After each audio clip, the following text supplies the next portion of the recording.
నిజంగానే ఆమె కవిత కొత్త పార్టీ సామాజికవాదం, సామాజిక తెలంగాణ దిశగా ఏమైనా వెళ్ళే అవకాశాలు ఉంటాయి? బేసికల్గా ఏంటంటే ఇప్పుడు అందరూ ఆలోచిస్తున్నది ఏంటంటే, అంటే నా పాయింట్ ఏంటంటే కవిత ముందున్నటువంటి ఆప్షన్స్ ఏంటి పొలిటికల్ గా? రైట్.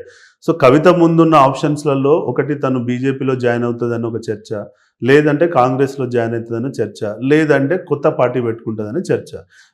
బేసికల్గా తన ముందున్నాయి మూడే ఆప్షన్స్ అండి. రైట్. లేదు అంటే హ్యాపీగా వాళ్ళ ఇంట్లోనే కంటిన్యూ కావడం, వాళ్ళ పార్టీలోనే కంటిన్యూ కావడం, అంతే కదా. సో ఈ మూడు ఆప్షన్స్లలో ఇంత క్లాష్ వచ్చిన తర్వాత మళ్ళీ బీఆర్ఎస్ లో కంటిన్యూ అయ్యే అవకాశాలు ఉంటాయి అంటే ముఖం చెల్లుతుందా కనీసం తండ్రి దగ్గర వెళ్ళటానికి? అందులో ఏముందండి, వాళ్ళ పార్టీ వాళ్ళ ఇల్లు, వాళ్ళు ఎప్పుడైనా వెళ్ళొచ్చు, వాళ్ళ ఇంట్లో ఎప్పుడైనా భోజనం చేయొచ్చు, వాళ్ళు ఎప్పుడైనా వాళ్ళు దాన్ని కేసీఆర్ కష్టంతో వచ్చిన పార్టీ, ఇద్దరు దాన్ని ఎంజాయ్ చేసుకోవచ్చు. దానికి కావాల్సింది కొంత ఏంది, ఇద్దరి మధ్యలో కోఆర్డినేషన్, కొంత కొలాబరేషన్, అంతే కదా.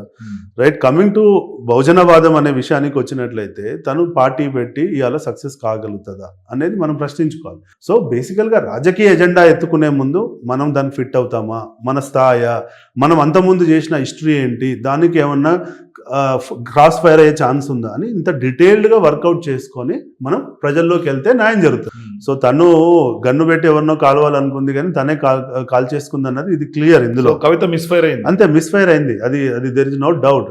ఇప్పుడు ఇంట్లో రెస్పెక్ట్ పోయింది, బయట రెస్పెక్ట్ పోయింది, రెండు దిక్కుల రెస్పెక్ట్ పోయింది. ఇలా నువ్వు వెళ్తే బీజేపీ తీసుకునే పరిస్థితి లేదు, నువ్వు వెళ్తే కాంగ్రెస్ తీసుకునే పరిస్థితి లేదు, నువ్వు పెడితే పార్టీ నడిచే పరిస్థితి లేదు. అసంటప్పుడు మొత్తం అన్ని అవకాశాలు నువ్వు క్లోజ్ చేసుకుంటున్నట్టే కదా. బేసికల్గా రాజకీయంలో క్రెడిబిలిటీ, విశ్వసనీయత అనేది చాలా ఇంపార్టెంట్ అండి.